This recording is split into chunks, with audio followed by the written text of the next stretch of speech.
The next traditional dish that we prepared was keşkek.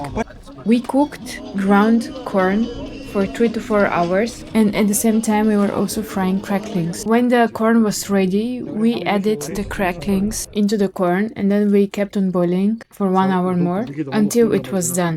Then the master chef added salt. Then the opinion of the community was asked, is the salt enough? So first the men tried, and then of course later the master ladies were asked if the salt is okay, and everyone agreed that the salt was good, and we kept on going.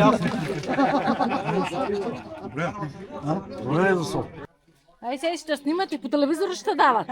Дано нема.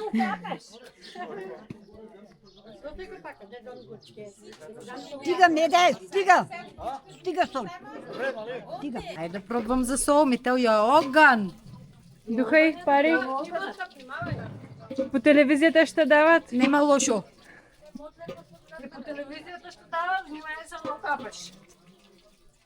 Не, мисля, че е достатъчно. Достатъчно. Който еде солено, може да. Достатъчно я. Екстра. Добре. Супер.